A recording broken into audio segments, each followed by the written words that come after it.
Hey everybody, today I'm going to be presenting my building analysis project, and for this project I decided to do the Schroeder house located in Utrecht, which is in the Netherlands. So getting into it, the house was built in 1924 after Miss Truus Schroeder reached out to Gerrit Rietveld, who was the architect of the house. Gerrit Rietveld was actually a furniture maker, and he got his opportunity to become an architect through this project of building and designing this house, which was built in his hometown of Utrecht, Netherlands.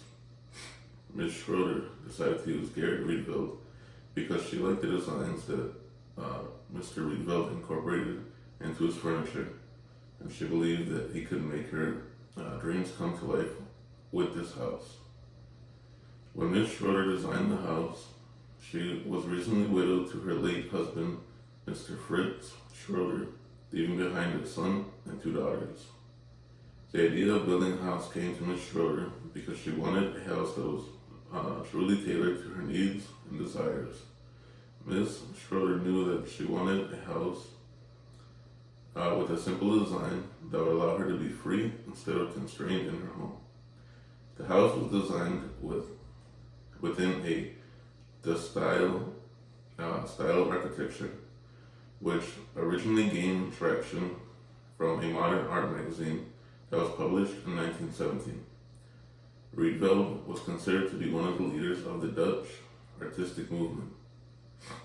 Even though the house was based on the still style of architecture, the house was considered revolutionary because it was a one-of-a-kind home for the city of Utrecht, and it continues to deeply influence contemporary architects because of the utilization of space that the home features. The home is located on the border of the city of Utrecht, Netherlands, and it is on the end of a block of 20th century homes. The house was lived in from 1924 through 1985 and was restored after Ms. Schroeder's death, which eventually would lead to the home becoming a museum. To this day, the house is still used as a museum. The house is considered to be an icon of modern architecture because it was ahead of its time at the time it was designed and built, and it also features movable walls on the first and second floor, which gives the ability for an open concept floor plan or a divided space floor plan at any time based on the discretion of Ms. Schroeder and her family.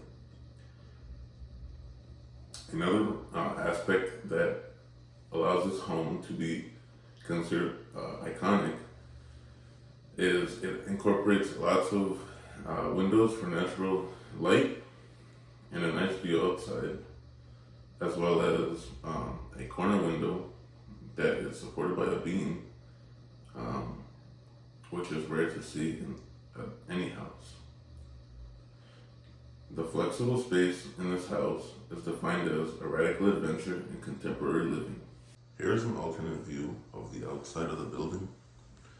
So right here would be a door and a window leading onto a balcony on top of another door and window. Right here would be the entrance, and then over here is the other side. We've got a door right there, and then we've got another door and window. Obviously, Rietveld has decided to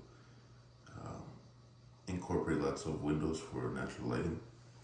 And right here is what I was referring to earlier with the special corner window that's only supported by a beam.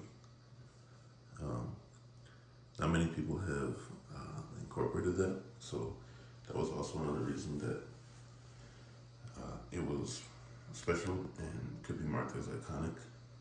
So the scale for this build, I decided to do 1/2 inch equals 1 foot, and the dimensions for the building are 23 feet by 30. So just to show that I'm in line with that, we've got 15 for the 30-foot measurement.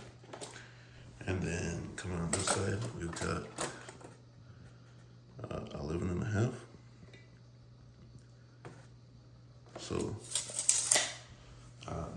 take you in depth from the inside. So coming to the entrance, you're gonna walk into a hall. You can go left for a reading room, or you can go right for a water closet. Directly next to that would be the kitchen, dining, or living room. Obviously, you've got options as to how you decide to incorporate that room. You've got a chimney right here. And then behind that, you've got a bedroom or a sleeping room. And then across from that, you've got a studio as well as a working room, which could be considered an office or,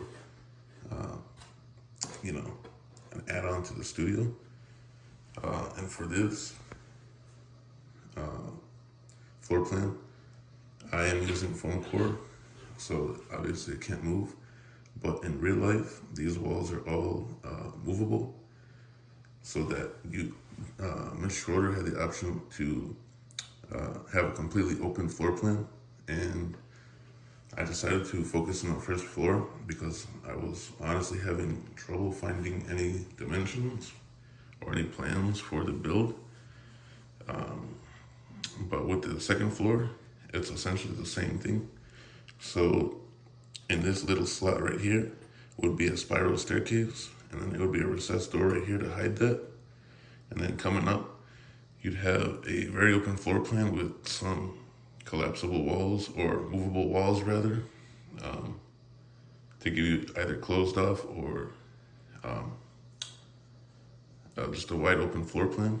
So I will include a picture of the second floor plan, and as well as the first floor, and some pictures of the exterior, just so you can get a better idea. But yeah, that's my presentation. Thank you.